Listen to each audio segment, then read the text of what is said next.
Look at that view count. 3 million views in under a day for a live-action anime adaptation of One Piece.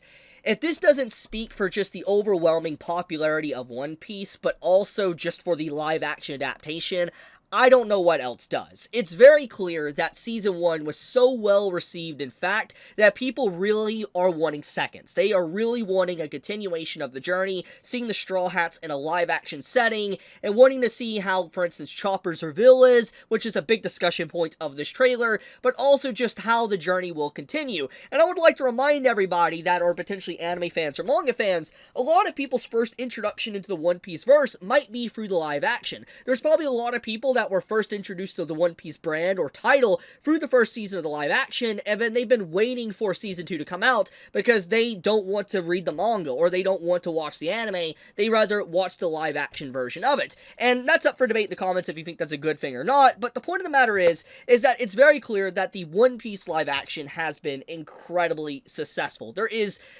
no denying it. I mean, the numbers alone here speak for itself. The amount of likes on this trailer, to the views, and under a day. Yeah, I think that this really is showcasing its overwhelming might, and honestly, Netflix really has a massive money cow at their, disposal now. I mean, if they do a good job with adaptations, a good job with pacing, they have a lot of content that they can cover for years at a time for the next decade plus if they really want to take their time with it. And I really am excited to see where Season 2 develops and how it goes and how it's depicted in a live action setting, because I like Season 1. I don't think it's perfect, but it's good. And I mean, in terms of live action adaptations of anime, the One Piece live action, I think, hands down, is probably the best live action version of an anime we have ever gotten. And I mean, obviously the bar was very low. It was basically 10 feet underground. But the One Piece live action adaptation really brought things to the surface again and allowed people to be like, maybe you can make an anime into a live action. Maybe it can be done right. And that is the conversation that has surrounded it since Season 1 finished airing. But obviously, I'm getting off topic. Today, I want to talk about Season 2 and the trailer that came out literally last night and the overall conversation around Tony's reveal, Tony Chopper's reveal. Let's dive headfirst into this. So, let's rip the band-aid off, okay? One of the biggest expectations for this trailer for a lot of people was how Chopper's design was going to be. Was it going to be ugly? Was it going to be good? Was it going to be cute? Was it going to be absolutely monstrous? There was a lot of conversation around that, and I want to remind everybody what Chopper's character is, and also where he started, okay? I'm not even talking about the ending where, like, he's at right now in the current source material. I'm talking about where his character actually started within the manga and anime. He was deemed a monster. He was basically a play on, like, the Yeti or, like, a monster in the woods or in the snow or whatever, and he was always treated like just a beast in the wild, okay? And he always had this design to him early on, especially in the manga, where he was creepy. He was very creepy looking and honestly kind of ugly. He was. There was some charm to him and some adorable nature to him, but overall, he was very creepy because it was like this walking reindeer, basically. It was weird, and it fit perfectly with the tone and vibe of One Piece, and it really kind of played to the strengths of One Piece's character development, characterization, and just how the world actually is. But the point is that Chopper's design in general, at least at the start, was meant to be weird, creepy, and ugly, to a degree. So, we gotta look at that before we really factoring anything else, because obviously when you look at modern day Chopper, his design has more or less been simplified to such a degree that he's more or less a mascot character. I mean, that's a big debate within the community already, and so we gotta remember what he was at the start in comparison to what he is now. So with that being said, me laying down the groundwork for the overall character, let's look at this trailer. So the trailer You're overall, hiding the wrong way. I'll let it speak for We can itself. all see you. Chopper, come out! Hi, Tadoom. My name is Tony Chopper, and... So, I guess let's dive into his design. Is it good? Is it bad? So late last night, when this trailer came out and I first watched it, I made a comment on social media. You might have saw it if you follow me on Twitter, but I said that Chopper looked ugly. They massacred my boy.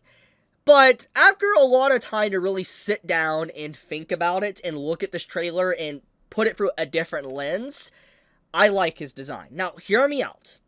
Chopper's design here, especially in a live-action setting, is a little bit uncanny. I'm not going to act like, his design is perfect, but it is uncanny seeing him walk and talk like he is in a live-action setting, but it fits so well now that I think about it. Because remember what I said at the beginning of the video, Chopper's initial design was meant to come off as a creepy talking animal, and seeing this animal with, like, a hat on, and then it's just talking perfect human speech, and then it just has little pants on. It's weird. It's a very weird design. And I think that the overall impressions of what they were going for, if they were strictly trying to make him actually appear like his OG design, they actually did a good job. I'm not even gonna lie. Like, I really sat down and thought about it, because I was looking at Chopper's character through a lens of the modern-day source material, what he is currently, and I wasn't thinking about what he was at the beginning of the story, and what his character actually stood for.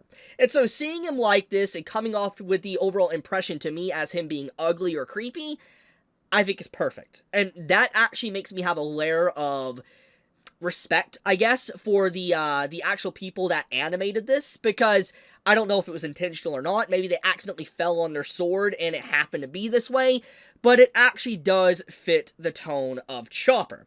Now, I will say, though, that, besides that, the overall animation of him, not bad. Like, I'm just gonna say, movement-wise, the way he speaks, it's not bad. It looks completely fine to me. I see nothing inherently wrong. I'm just legitimately curious on how his form changing is going to be completely in different scenes. I wonder how well that all is going to be done. But overall, I think that the genuine impressions of his design, I have softened to it quite a bit, and I think that it was intentional to give the impression of ugly. Now, with that being said, though, we need to talk about the voice actor. So the voice actor... 2026, and you'll get to meet new friends, and... I think the voice actor is fine. I've seen some people legitimately say the voice acting sounds off or doesn't sound like Chopper, but I kind of disagree with that one. I don't think it's perfect, because obviously I'm someone that listens to the Japanese version of One Piece, so hearing any form of English to Chopper is just going to sound weird to me, I'm not going to lie. But in terms of an English voice acting cast pick for Chopper, this isn't a bad voice. I think that it does sound how you would imagine a young Chopper to sound like, especially at this point in time within the story. It doesn't sound inaccurate, so...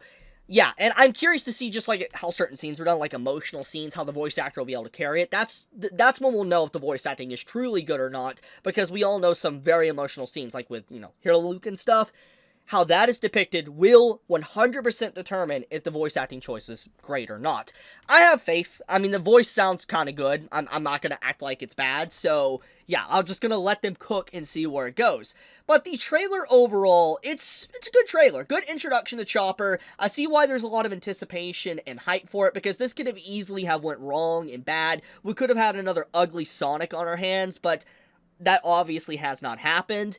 I do think that there has been some negativity around this trailer. I haven't seen it a lot. I've seen more positive than negativity, but I do think that overall there's just been, overall, more or less, a massive wave of people just excited for this trailer. So I think that it's a win. It's definitely a win for the One Piece community. Feel free to disagree with me in the comments below if you do, but I'm just saying, yeah, I like the trailer. I like Tony's overall first reveal, and I can't wait to see how the voice actor carries the character in, Season 2. But I'll leave it at that. I just wanted to talk about this, because this was very fascinating to see. I was really worried, but it seems like my worry was, unfounded. But I love you guys. Be safe. Stay healthy. Chibi out.